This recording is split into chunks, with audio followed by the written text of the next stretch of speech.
Whiskers and Paws, a love tale. On a quiet street lined with blossoming cherry trees, two very different creatures lived.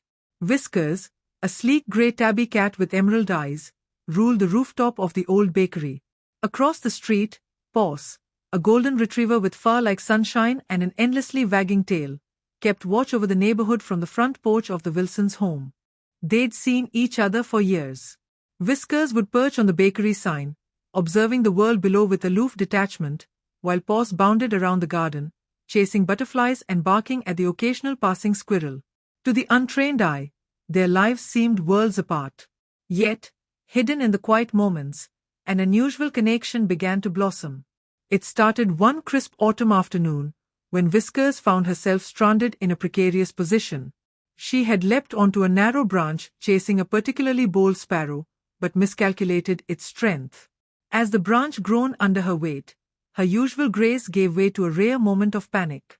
Paws, lounging on his porch, noticed the commotion. His sharp eyes locked onto Whiskers, and without a second thought, he darted across the street, ignoring the honk of a car and the shouts of his owners. Standing beneath the tree, Paws barked up at Whiskers, his golden fur glowing in the sunlight. "What are you doing?" Whiskers hissed, her tail swishing. "I don't need help from a dog." "Doesn't look like it from here," Paws replied, his voice calm but teasing. "Come on, jump. I'll catch you." Whiskers scoffed. "A cat doesn't need saving." But as the branch cracked ominously, she made a split-second decision. With a small leap of faith, Whiskers launched herself into the air. True to his word, Paws caught her in his strong, gentle jaws, placing her safely on the ground. "See? That wasn't so bad," he said, his tail wagging triumphantly. Whiskers arched her back, her pride stung. "Don't expect me to thank you." Paws chuckled. "I wouldn't dare." From that day on, their paths seemed to cross more often. Whiskers, curious despite herself, began wandering closer to the Wilsons' garden. Paws, ever the optimist, would greet her with a playful bark, his eyes lighting up like the sunrise.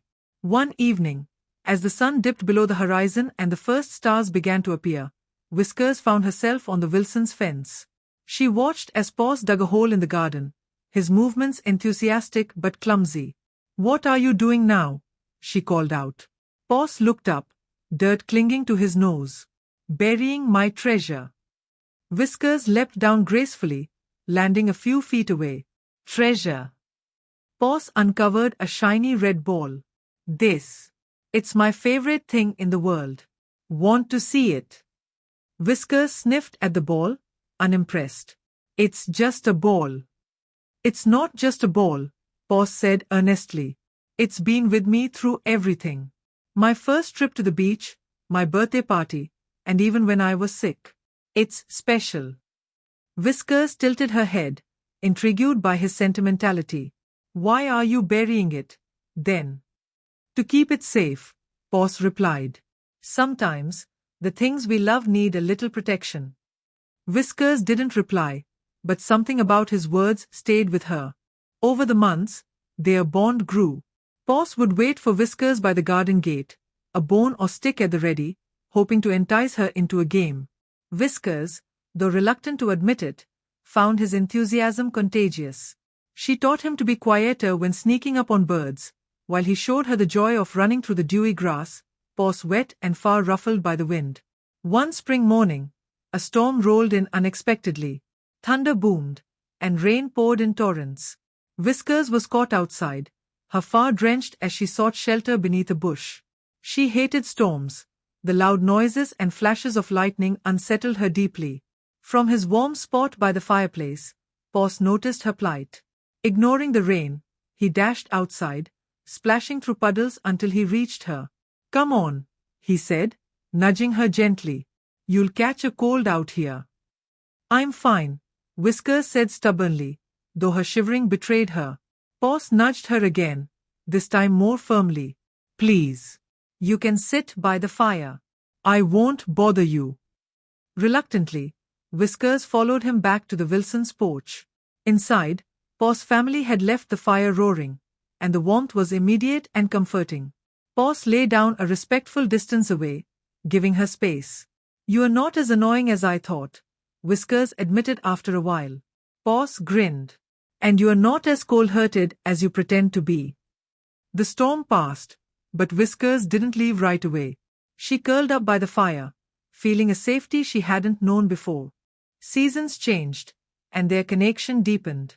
Paws would bring Whiskers small gifts, feathers, shiny wrappers, and once, a bouquet of dandelions he'd clumsily gathered. Whiskers would groom his fur, carefully removing leaves and burrs from his adventures. They became inseparable, an odd but perfect pair. One summer night, under a sky scattered with stars, Paws turned to Whiskers. "Do you think anyone else could understand this?" Whiskers stretched, her emerald eyes sparkling. "Probably not. But who cares? Let them wonder." From then on, Whiskers and Paws were no longer just the cat on the rooftop and the dog in the garden. They were a team, proving that love knows no boundaries, not species, not expectations, not even the instinctual barriers of a cat and dog.